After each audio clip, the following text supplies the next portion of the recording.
L'ancien président ivoirien Laurent Gbagbo était ce dimanche 13 février 2022 dans une église évangélique à Yopougon.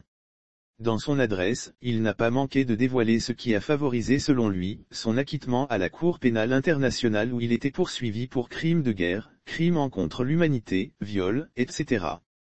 L'ex-président ivoirien Laurent Gbagbo a été accueilli dans la liesse populaire à l'église protestante Baptiste Œuvre et Mission Internationale, Epebomi, du révérend Robert YY Dion. Le fondateur du Parti des peuples africains, PPACI, a prononcé un long discours dans lequel il a révélé que la prière, cet acte de communication entre l'homme et son Créateur, est à la base son acquittement. Les prières ne sont pas de vaines paroles, estime Laurent Gbagbo dès l'entame de son discours. Laurent Gbagbo a reconnu que dans les moments difficiles, l'on a tendance à pleurer.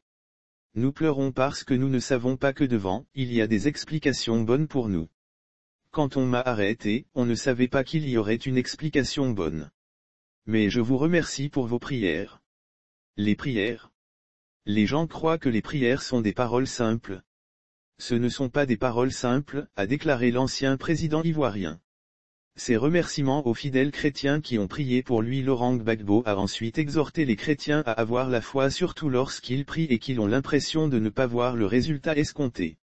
Il y en a qui disent qu'ils prient Dieu mais ont l'impression qu'il n'entend pas. Toi tu pries et puis lui quand il a décidé, il fait.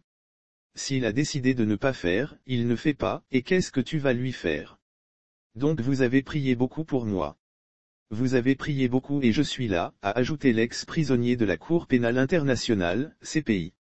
Lire aussi prétendue écoute téléphonique entre Alassane Ouattara et un ex-premier ministre malien, révélation sur ce que veut faire la justice malienne. L'ex-leader de la refondation a adressé ses sincères remerciements au révérend Robert YY Dion pour ses prières et ses conseils. Il lui a également exprimé sa compassion à l'homme de Dieu dont l'église a été détruite au plus fort de la crise ivoirienne.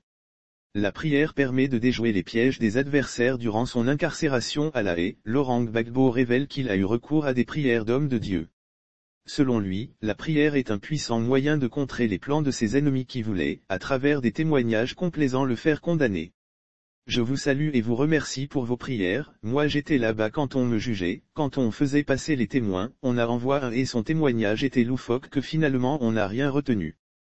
Il dit qu'il priait à la mosquée et quelqu'un est venu couper le bras de son ami et ce dernier se promenait dans le quartier avec un bras en main. Regardez-moi ça. Rire. Dans Yopougon ici. Lire aussi politique, pour la première fois, Laurent Gbagbo raconte le 17 juin 2021, jour de son retour au pays mais on ne lui a même pas posé de questions, rire. Il y a des témoins comme ça qui ont gâté leur nom mais leur témoignage avait au moins un intérêt car nous avons compris qu'il y a certains qui voulaient que ça devienne une guerre interreligieuse. Les révérends et révérendes, je vous salue et vous remercie pour vos prières, a conclu l'opposant historique à Félix Houphouët-Boigny, sous les ovations de l'assistance.